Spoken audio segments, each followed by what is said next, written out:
Magandang araw mga ka-Best Buys. Ngayon nga nandito tayo sa Alfonso, Cavite. Dito sa Fiera Vista Private Resort. At nag-deliver tayo ng Philking 4200 inverter silent generator with remote control. At pre-repair na kaagad natin yung generator kasama si Sir Rico. Nilagyan natin ng oil at gasoline. At wala nang patumpik-tumpik pa. Sinimulan na kaagad natin i-install yung manual transfer switch. Napakaganda ng kanilang villa kaya naman dapat napakaganda din ng ating pagkaka-setup. Eto nga at magte-terminate na tayo. At dinouble check ko na rin yung system para safe na safe tayo. May kasabihan nga mga Batanggenyo, abay bata pa yung aking asawa. At tingnan nyo nga naman siya, kukuyakoy pa. At dahil alam kong safe na, tayo ay magte-terminate na ng linya. Ibababa na natin yung supply ng mains at i-integrate sa ating manual transfer switch. Ito yung conventional way dahil nga hindi siya naka-automatic transfer switch. Buti na lang napaka-generous talaga ni Sir Rico. Ang aming tanghalian, pritong tilapia at ginisang munggo. Siya pa ngayon nag-serve ng pagkain namin oh. So nandito ngayon tayo mga Best Buy sa Fiera Vista Private Resort dito sa Alfonso, Cavite. Together with Sir Rico Baby. Pala si Sir. Sir? Rico Baby. Yeah. So, nag-install tayo ngayon dito kay Sir ng Philking 4200 remote control lang, manual transfer switch. So, silipin natin kung ano-ano yung mga mapapagana nating appliances sa generator natin na Philking 4200. Let's go! So, magsicycle tayo ngayon. Diba, nawala ng kuryente si Meralco, mamamatay yung ilaw. And then, once na binaba natin itong mains na to, dapat mawawala ng ilaw and then manually turn on natin yung linya ng ating generator. Ibababa natin to, mamamatay yung kuryente. And then, gaganin ko. Yung lever. Bahayin nyo muna yung genset. Okay. Yeah! Yeah. Ayos! Okay. Tapos sir, hintay lang muna natin ng mga 5 seconds or to 10 para mag-stabilize lang yung kuryente ni generator. Okay. Tayo na yung on na. Pwede natin yung on sir. So, on ka na, ha? Apo. Alright. Yun! Yun! So, try muna natin Saka yung ano, yung bed. buhay na lang sir. Okay.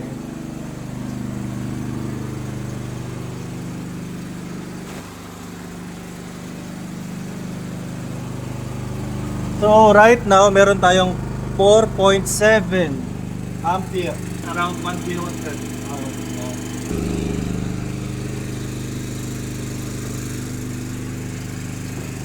So, papatayin muna natin yung electric motor kasi ang priority ng villa is yung mga aircon.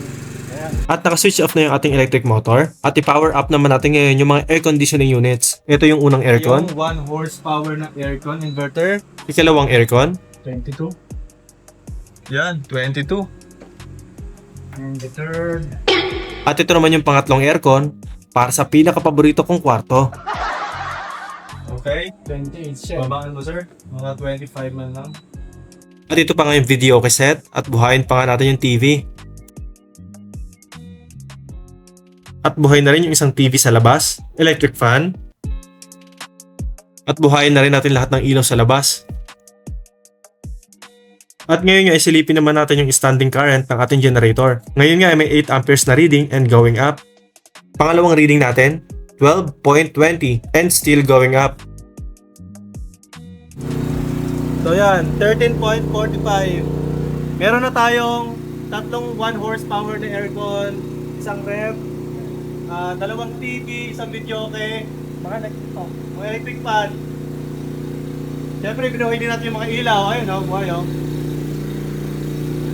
Pero yan, nag-stable na siya sa 13.47. So time check. Magpa-5 na. So 30 minutes ng working yung ating generator. Silipin ko. Yung timer, 29. Yan, almost 30 minutes na tayong nagte-testing yung ating generator. So ngayon, ipakita namin sa inyo kung paano i-turn off yung ating generator at switch back yung kuryente from generator to Meralco power. Tara sir. So, kita nyo naman, may ilaw. Ang purpose ito for monitoring lang kung may kuryente na ba yung Meralco o wala. So, since may kuryente na yung Meralco, ibabalik natin yung power ng Meralco at papatayin natin yung generator. Using my remote. Yeah, papatayin natin yung generator mamaya using yung remote control. So, gagawin natin ngayon, isi-switch muna natin yung generator, yung control, yung supply ng generator pababa. And then, ibabalik natin yung supply ng mains. Sir, ito. Yan. Tapos, ibabalik mo sir yung bar. Yan. And then, itataas mo sir. Pero kumanda mo. Okay na yan sir. Itataas mo pa sir. Okay. Yan. So ngayon, buhay pa yung generator natin. Tapos may supply na yung Meralco. Hindi nagsasalubong yung supply. Kasi nakababali yung ating genset power. And now, para hindi ka na mahirapan pang lumabas, ayan, may remote control tayo. Okay?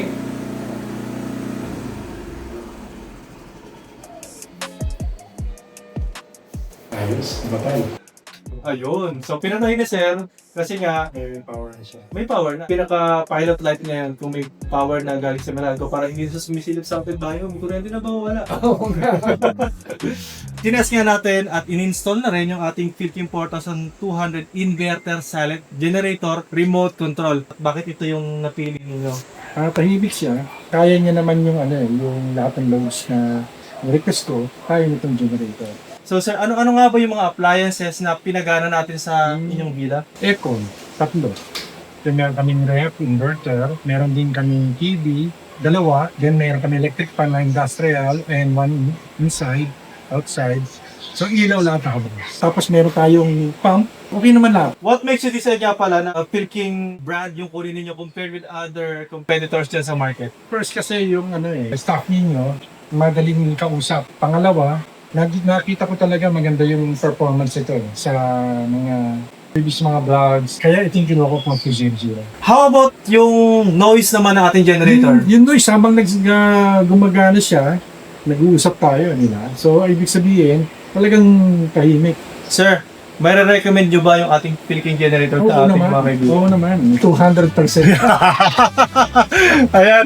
So maraming salamat Sir Rico. Thank you. So ito yung kanilang Facebook page. Si Sir mismo yung sasagot sa kanilang Sa Fira Vista Private Resort. Yun lang kayo mag-message. Okay. Thank you very much. Philkin. Maraming salamat Sir. Thank you. Okay. Sir. Para sa inyo mga orders, comments, and suggestions, si Mari kayo mag-text tumawag sa aming cellphone number na magpa-flash sa inyong screen. Bisitahin namin Facebook, YouTube, and TikTok for more videos. Ang presyo nga pala nating Philkin 4200, 45,500 pesos only. Yung susunod na stocks natin, may ma-mark up na tayo. Kaya avail nyo na habang mura pa yung stocks natin. Maraming salamat mga ka-Best Buys. Mag-ingat po tayo palagi. God bless po.